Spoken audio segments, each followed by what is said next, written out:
To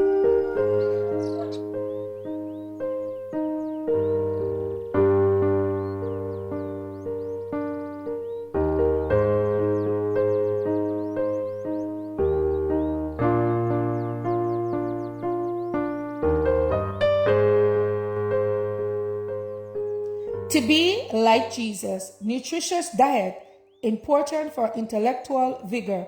But Daniel purposed in his heart that he would not defile himself with the portion of the king's meat, nor with the wine which he drank. Therefore he requested of the prince of the eunuch that he might not defile himself. Daniel 1 and verse 8. The human intellect must gain expansion and vigor and acuteness and activity.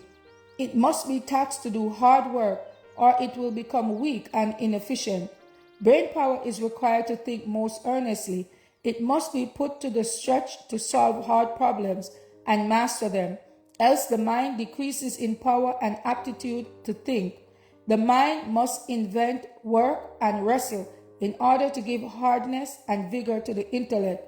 And if the physical organs are not kept in the most healthful condition by substantial, nourishing food, the brain does not receive its portion of nutrition to work. Daniel understood this, and he brought himself to a plain, simple, nutritious diet and refused the luxuries of the king's table. The dessert, which takes so much time to prepare, are many of them detrimental to health. Solid foods require mastication, will be far better than mush or liquid foods. I dwell upon this as essential. The intellect is to be kept thoroughly awake with new, earnest, wholehearted work. How is it to be done? The power of the Holy Spirit must purify the thoughts, cleanse the soul of its moral defilement. Defiling habits not only abase the soul, but debase the intellect. Memory suffers, laid on the altar of base, hurtful practices. When teachers and learners shall consecrate soul, body, and spirit to God, and purify their thoughts by obedience to the laws of God, they will continually receive a new endowment of physical and mental power. Then will there be heart yearning after God and earnest prayer for clear perception to discern. Diligent study is essential, and diligent hard work. A well-balanced mind is not usually obtained in the devotion of the physical powers to amusement.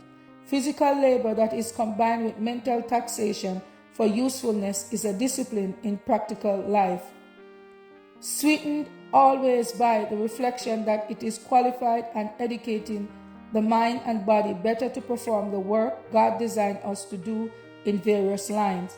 The mind must educate to enjoy physical taxation in practical life, becomes enlarged, and through culture and training, well disciplined and richly furnished for usefulness, and acquires a knowledge essential to be a help and blessing to themselves and to others. To be like Jesus, October 5th. As for me and my house, we will serve the Lord.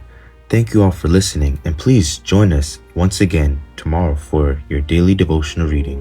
God bless.